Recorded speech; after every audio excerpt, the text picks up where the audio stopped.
नागपुर विधान परिषद उपचुनाव शांत व सुव्यवस्था से संपन्न होने के बाद पक्ष विपक्ष की पैनी नजर नतीजों पर अटकर है। ऐसे में कांग्रेस विधायक विकास ठाकरे ने मीडिया से बातचीत के दौरान चुनाव पूर्व दावों पर मतगणना के बाद स्थिति स्पष्ट होने की बात कही। ठाकरे ने विधायक नितिन राउत की चुनावी नाराजगी पर स्पष्टीकरण देते हुए कहा कि भलाई राउत चुनाव में सक्रिय नहीं थे, परंतु पक्ष के नेता सक्रिय रहे। आगे ठाकरे ने ऑपरेशन टाइगर, ऑपरेशन लोटस पर अपनी तीखी प्रतिक्रिया साझा करते हुए ऐसे ऑपरेशनों को राजकारणीय व्यक्तिमत्व को धक्का यह उपमा दी। कसं आहे की निकालाच्या पहिले दावे प्रतिदावे होत असतील, त्यातलाच एक प्रकार असेल, परंतु जेव्हा मतपेटी उघडेल आणि वास्तविकता काय आहे समोर, तेव्हा आपण बोलू.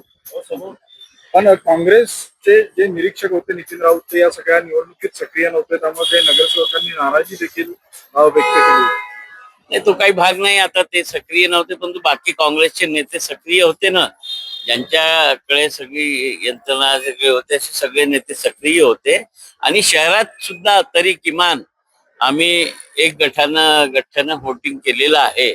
आता त्यांच्या सक्रियता भाग त्यांना पूर्वनियोजित नितीन राऊतांचा कार्यक्रम असेल आणि मग पक्षाने जबाबदारी टाकली असेल म्हणून ते कुठे बाहेर गेले आहे. परंतु ते नसताना सुद्धा नगरसेवकांनी कुठेही न जाता बरोबर मतदान केलं आहे.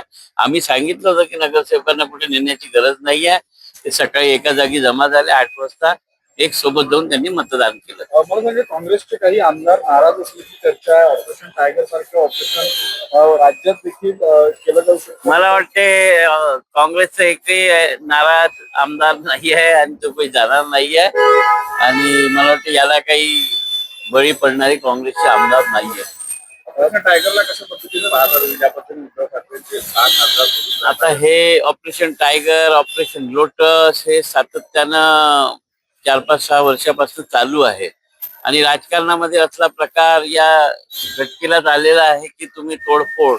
ज्या पद्धतीने ही सरकार बनली आमदार तोडून, आता काहीही होऊ शकते. म्हणून मला वाटते की या सगळ्या गोष्टी होत असताना राजकीय प्रतिमेला म्हणजे राजकारणातील व्यक्तीच्या व्यक्तिमत्वाला धक्का लावणारी ही घटना असू शकते. जो जातो त्यांनी आत्मपरीक्षण करायला पाहिजे की आपण का बरं जातो, का जात आहोत. परंतु हल्लीच्या काळात हे सगळं होत आहे आणि हाच ट्रेंड निर्माण झाला आहे. म्हणून जनतेचा सुद्धा विश्वास आता राहणार नाही की कोणत्या पक्षातल्या खासदाराला निवडून दिल्यावर तो कुठं जाईल. म्हणून आम्हा सर्व राजकारण्यांना आत्मपरीक्षण करण्याची गरज आहे की आम्ही खरंच काय करत आहोत. जे जनप्रतिनिधी आहे, ज्यांना जनतेने निवडून दिलं आहे आणि त्यांनी कसं वागावं, कमीत कमी नाही कोणाची तर जनतेची तरी, ज्या मतदारांनी निवडून दिलं त्याची तरी लाज राखावी असं मला वाटतं. तुम्हाला कधी ऑफर आली आहे का भाजपकडून अशा पद्धतीची, किंवा तुम्ही कधी कोणाकडून ऐकलेलं आहे का? मला कधीच काही ऑफर आली नाही आहे. फक्त इलेक्ट्रॉनिक मीडिया आणि प्रिंट मीडिया सांगते की मला ऑफर आली. पण मी 1984 पासून काँग्रेसमधून आहे. एकदाही मला कोणी म्हटलं नाही की तुम्ही भाजपात या. फक्त आपल्या मीडियालाच माहिती राहते की मला ऑफर आली आहे आणि दरवर्षी ते नवीन निवडणुकीमध्ये काहीतरी सांगत असतात. संजय राऊतांनी असं म्हटलं का या खासदारांना तुडवा, कसं पाहता तुम्ही या वक्तव्य? आता कसं आहे, हे वक्तव्य त्यांनी केलं आहे. ते मोठे नेते आहे संजय राऊत साहेब, आदरणीय आहे. त्यांनी केलेलं वक्तव्य आहे. त्यांच्या मनातली भाषा मी याच्याबद्दल काही बोलू शकत नाही. परंतु ज्या खासदार अशी भूमिका घेतात त्यांनी आत्मपरीक्षण करावं असं मला वाटतं की आपण जनतेची तरी लाज राखावी, मतदारांची लाज राखावी, एवढं मला वाटतं.